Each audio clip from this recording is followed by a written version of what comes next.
खुलुमबाय नोंथांमोनखौ बयखौ बरायबाय दिनै 14 अक्ट'बर 2023 बाराय जाबाय सुनिबार फैदो दिननि खौरांफोरखौ बेखेवनोसै।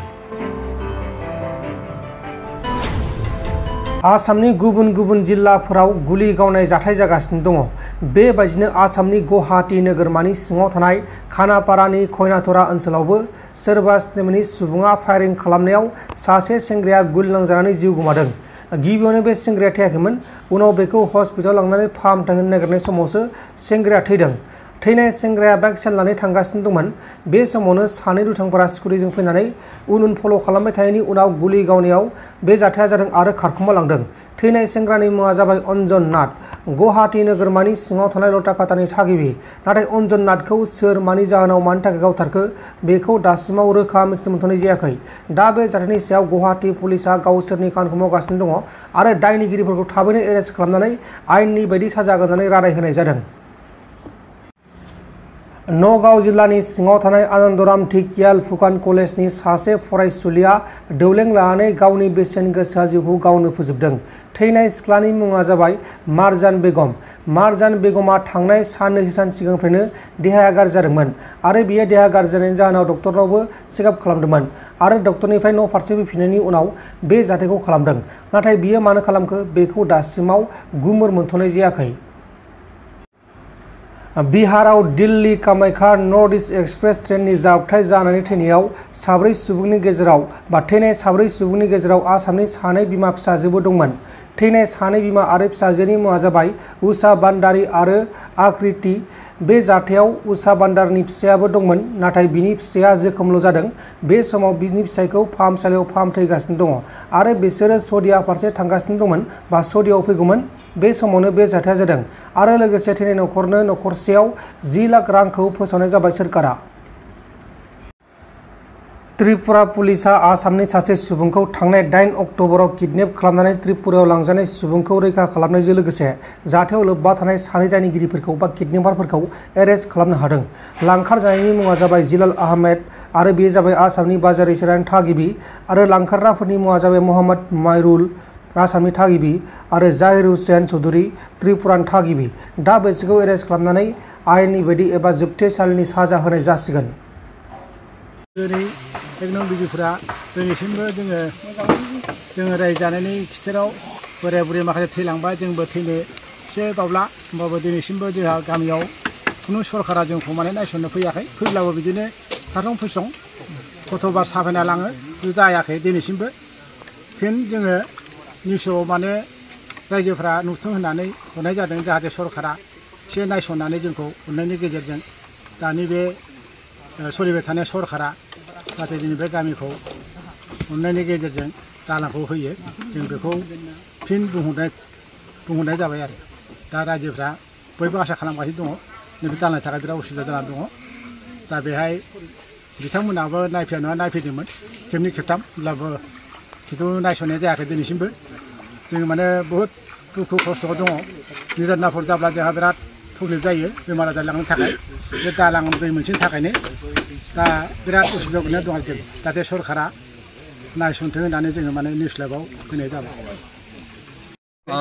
दिनैनि बे जोंनि सेनंजिफुर गामिनि नैबे जिथुनाखि ककिला मराजाननि जोंनि गामि गेजेराव थानाय नैबे औवानि दलंखौ जों बोसोरे बानायनो गोनां जायो। बेयाव जोङो बोसोराव खननै बा खनथामखौ जोङो गामिनिफ्राय औवा खाङै खाङै मावनो गोनां जायो। दासिमबो सरकारा फैयो थाङो। सिगाङावहाय जेरैबायदि कंग्रेस सरकाराबो जोंनि पन्सायत वासै हाबै गामि हाबनानै सक्ति हिसाबै बुंलाङो। जा जोंनि गामिनि मानसियाबो गावबुरा सेक्रेटारि MLA MP फोरनो MLA पन्सायत प्रेसिडेन्टफोरनो आर'नाइ होनानै लेंहरनानै आर'नाइ होनानै सोङोदि आरो सोंनायाव बुङो बिथांमोनहा नोंसिनि दालांखौ एबार इलेक्सन बायबानो मावना होगोन होननानै बुङो। नाथाय बै समाव कंग्रेस सरकाराबो बानायना होआखै आरो फैयै दानि गोदान सरकाराबो बै समाव बुंलांदोंमोन नोंसिनि दालांखौ 1 नम्बराव लागोन होननानै।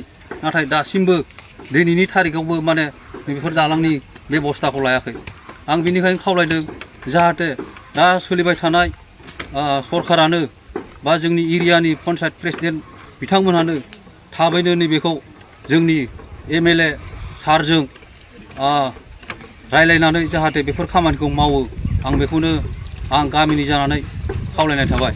1 नं बिजिफोर गामिनि दुखु खैफोद जालाखौ जोङो बिजिफोरनि गामि जानानै फोरमायनो सानदों। दुखुनि बाथ्रा 1974 मायथाइयाव जोंनि बे ककेला बिजिफोर बा 1 नं बिजिफोरा जोनोम मोन्दों। दिनै आबौ गैला आबै गैला आइ आफा गैला थैलांजोब्बाय। बै समनिफ्रायनो गामि जाजेननायनिफ्रायनो दिनैसिम नैबे दै ककेला मरा ककेला दै बे दैखौ जों गभर्नमेन्टनिफ्राय बा रायजो सरकारनिफ्राय जोङो दिनैसिम जेबो सेंसन मोनफेराखै। जोबोद खस्थ'आव जोङो माने गोग्लैनानै दङ। बोसोरसेयाव खननै खनथाम मावनांगौ जायो। नै दाखालि बावैसो दैज्लांनि सिगां मावदोंमोन आरो दा नै महलाय खाथियावनो बायजोबलायबाय। दिनै गामिया ज' ओंखारनानै समदान खालामदों मावदों उफाय गैया। दुखुनांथाव बाथ्राया ओरै माने ककेला सेन्टाराव जोंहा मोनसे एमइ स्कुल हाइ स्कुल दङ LP स्कुल दङ। बेयाव थांनो थाखाय गथ'फ्रा जोबोद जारला आरो हाथाय बाजार मोनसे बिराद गिदिर मोनसे हाथाय दङ। बे हाथाय बाजाराव जोंनि गामियाव गायनानै मोननाय मैगं थाइगं फानहैनो थाखाय माइ माइरं फाननो थाखाय जोबोद जारला जाबाय थायो। आरो गुफुराव थांनाय हस्पिटालाव थांनाय बिदिनो गोजान गोजानाव थांनायाव जोंना बेनोमोन मेन लामाया। बे गामिजों माथ्र 1 नं बिजिफोर गामिल' थाबाया। बेयाव ओरैहाय ओरै सनाजुलि 2 नम्बर बिजिफोर 1 नम्बर बिजिफोर थुरिबारि गोबां माने ओरै खोलानि साइड आरो जोंनि बे अरुणाचलजों फैनानै ओरै गुफुर फारसे थांनांगौ जायो। आरो बे हाथायाव माने गोबां माल फाननाय बायनाय जायो। नाथाय बे दालाङा जोंनि थाखाय जोबोद माने खस्थ' जानानै दङ।